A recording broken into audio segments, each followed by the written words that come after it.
Terima kasih sudah klik video ini. Tapi jangan lupa guys, klik tombol subscribe karena subscribe itu gratis. Dengan subscribe kamu support channel ini terus untuk upload hampir setiap hari. Ingat, subscribe itu gratis. Gak ada ruginya kamu klik tombol subscribe guys. Selamat menonton. Enjoy.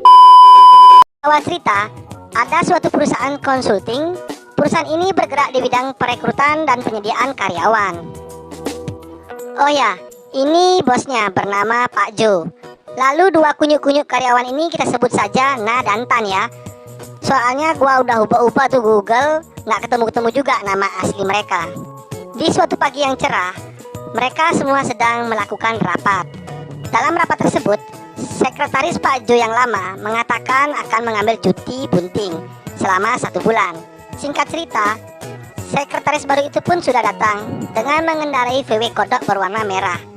Terlihat sih penampilan sekretaris ini sangat menggiurkan dengan menggunakan stocking dan baju doplang. Lalu, saat menaiki tangga, bertemulah dengan Na dan Tan. Dia menanyakan di mana ruangan Pak Jo. Si Na yang melihat sekretaris baru itu langsung memicu jiwa mudanya meronta-ronta.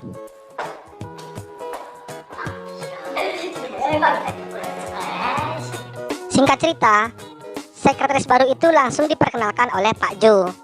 Oh ya, sekretaris baru ini bernama Jiwo ya. Terlihat Pak Jo ini sudah kesemsem dari pandangan pertama. Lalu Jiwo diajarkan apa saja pekerjaannya di sana, dari angkat telepon, membuat laporan, sampai bagaimana cara membuat kopi tubruk untuk Pak Jo. Nah, saat belajar, Pak Jo yang omes itu lewat menatapnya. Nani? Omae wa mou shindeiru.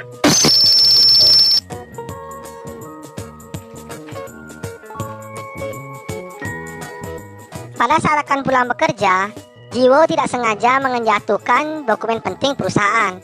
Namun, bukannya didemprat, Pak Jo malah membantu Jiwo merapikan dokumen itu. Sekilas seperti sinetron FTV gitulah. Lanjut esok harinya, Jiwo bekerja dengan telaten dan cekatan. Dari mengepel meja, mengepel lemari, mengelap lantai, sampai membuat kopi tubruk untuk Pak Jo. Namun, saat membawakan kopi tubruk, tak sengajalah menubruk Sina.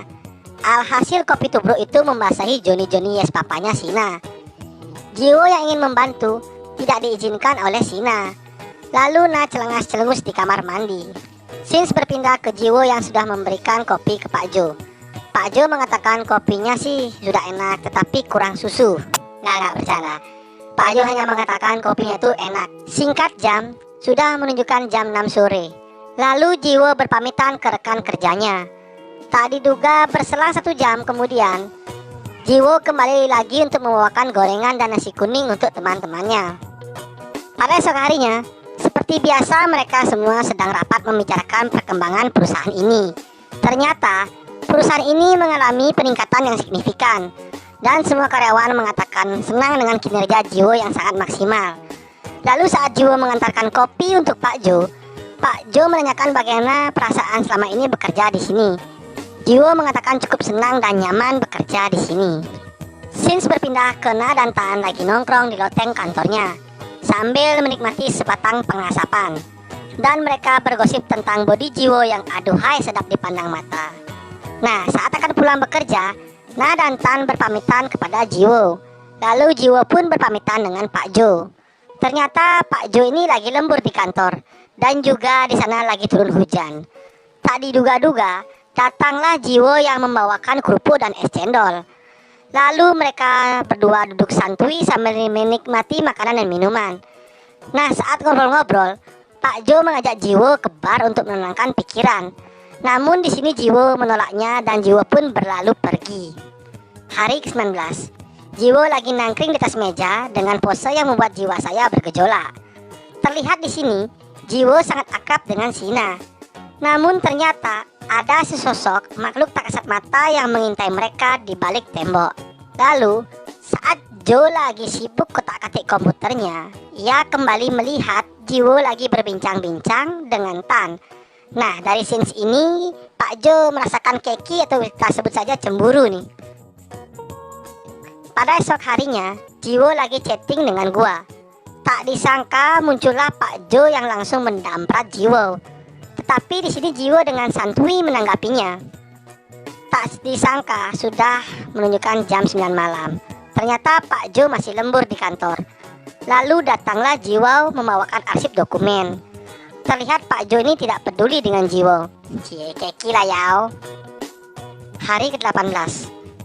Lagi-lagi Jiwo nongkrong di atas meja dengan rok mini yang berwarna merah.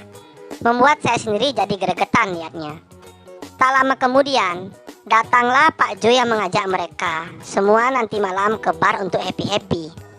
Lanjut cerita, mereka semua sudah di bar sambil bermain lempar panah. Lalu mereka lanjut drinking-drinking. Terlihat sih mereka semua sudah agak amsyong nih. Ternyata Jiwo agak sedikit risih dan mangkel, lalu pergi meninggalkan mereka. Merasa ada yang janggal, Pak Jo lantas mengejar Jiwo. Ternyata Pak Jo mengantarkan Jiwo ke rumahnya. Lalu tak diduga Pak Jo say I love you ke Jiwo.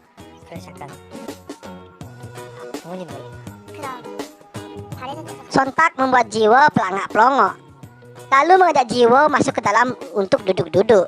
Sesampainya di dalam, Jiwo menawarkan minuman untuk Pak Jo.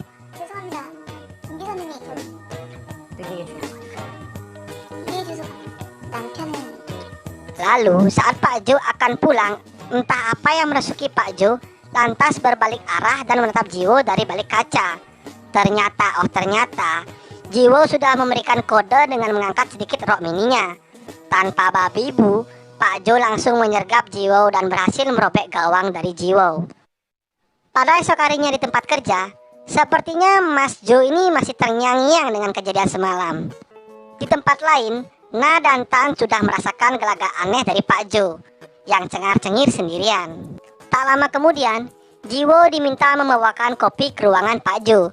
Nah, sesampainya di ruangan Pak Jo, tanpa pemanasan, Pak Jo yang sudah mabuk kepayang langsung menarik tangan Jiwo, dan mereka pun melakukan kuda-kudaan di atas meja kerja. Sina yang penasaran mendengar suara rintihan orang wanita, hampir saja membuka pintu ruangan Pak Jo. Namun gak jadi nih karena dipanggil oleh si Tan. Lalu Na dan Tan lagi nongki-nongki bareng di atas loteng sambil ditemani sebatang pengasapan. Di sana Na mengatakan kayaknya Pak Jo ada main-main nih dengan Jiwo. Singkat cerita, Na lagi buat kopi tubruk. Lalu datanglah Jiwo yang ingin membantunya. Na yang berada tepat di belakang Jiwo tak sengaja menyenggol dengan itunya Jiwo, yang membuat Johnny es papanya Mas Na ini terbangun dari tidurnya. Lalu saat akan pulang kerja, Na dan Tan berpamitan dengan Jiwo. Ternyata Na yang penasaran mengintip ruangan Pak Jo dari seberang gedung. Lalu melihatlah Pak Jo dan Jiwo lagi asik kuda-kudaan.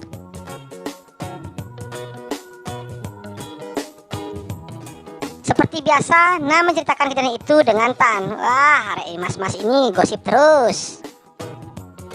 Hari ke-15. Pada pagi hari, tak diduga Tan yang langsung masuk ke ruangan Pak Jo melihat Pak Jo sudah seperti cacing kepanasan, kayak meremlek gitulah. Ternyata di bawah meja Pak Jo ada Jiwo yang lagi mengkulum-kulum lilin punya Pak Jo. Namun beruntung tidak diketahui oleh si Tan.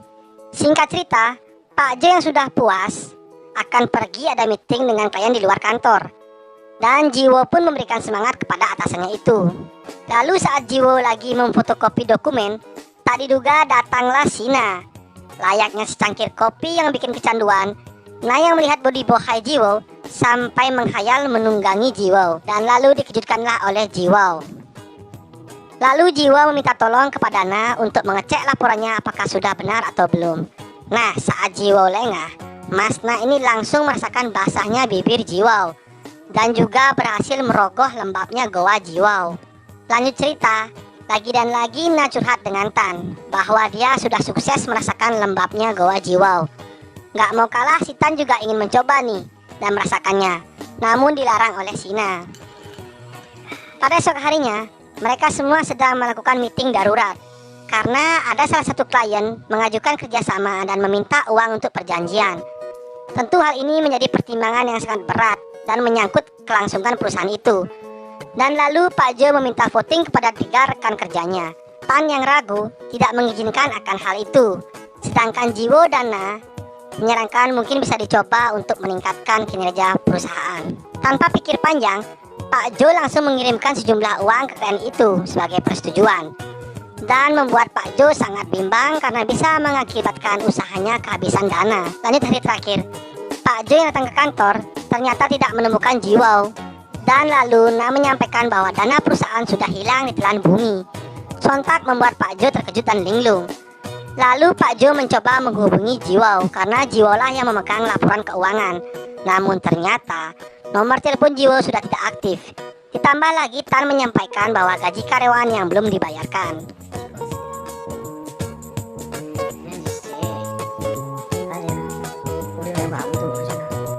Lalu Pak Jo yang sudah pusing 7 keliling mencoba melupakan masalah ini di bar.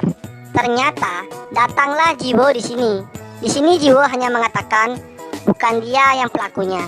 Dan anehnya Pak Jo ini tak menangkapnya langsung, tetapi tetap dengan gayanya yang sok cool itu.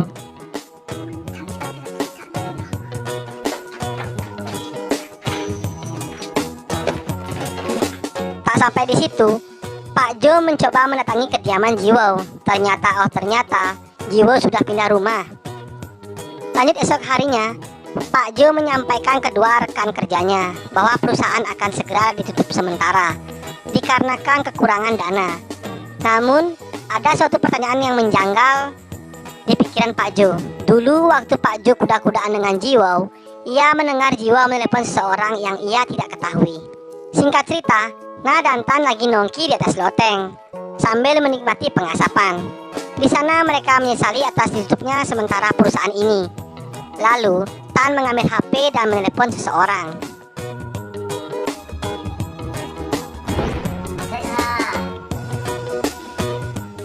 Penutup film, ternyata si Tan lah yang menipu Pak Jo dan bekerja sama dengan Jiwoo untuk menguras semua dana dari perusahaan konsulting itu. Dan film pun tamat.